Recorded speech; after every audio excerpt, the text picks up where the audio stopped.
projet de Soubeyran, il s'ancre en fait dans une histoire genevoise qui est assez singulière.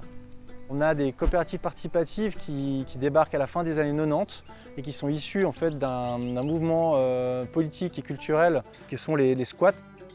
Donc la participation est très centrale dans notre coopérative. On a voulu partir d'une feuille blanche avec l'architecte et du coup un des choix qui a été fait, ça a été de partir de 3 contraintes. Ça a été de faire en sorte que tout le monde ait le même droit au soleil, c'est-à-dire la même exposition au sud et que la morphologie du bâtiment le permettait. On est parti aussi de la contrainte de ne pas vouloir construire des appartements en toiture au profit de la qualité de vie collective.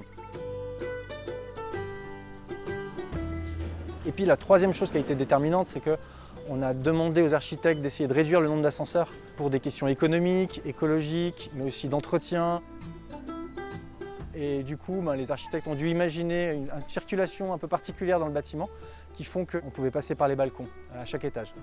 Donc voilà, ça a été décidé collectivement avec tout le monde et le résultat proposé par les architectes a été validé aussi collectivement avec tout le monde.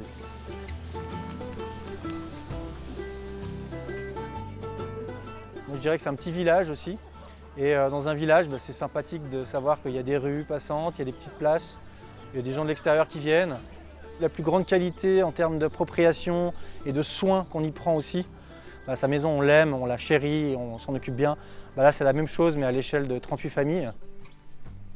Et puis je dirais que ce qui pourrait développer le plus ce modèle coopératif tel que celui-ci, c'est en gros de créer le désir. C'est-à-dire que moi, il y a une époque, je me pensais que c'était impossible de le faire. Il faut y croire et puis c'est possible.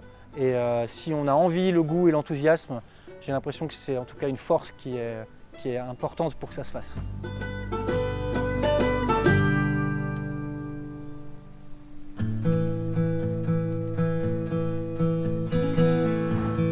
On est dans le quartier des Ouches.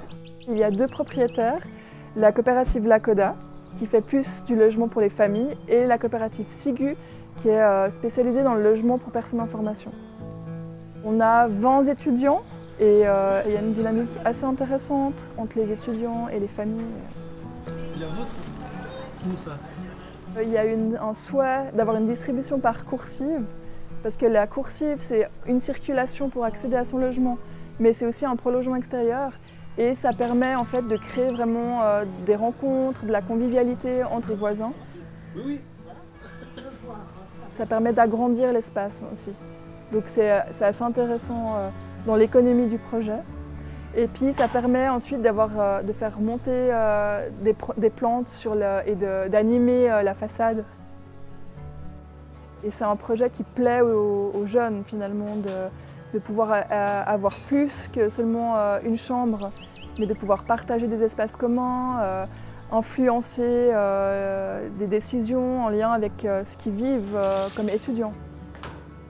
On peut être logé à la Sigu seulement quand on est en formation, donc on est là de passage, mais c'est aussi un état d'esprit, une philosophie qui peut transformer des personnes et après, beaucoup de coopérateurs et coopératrices qui passent par la Sigu, ils partent dans d'autres coopératives ensuite, ou ils créent des coopératives, ou voilà.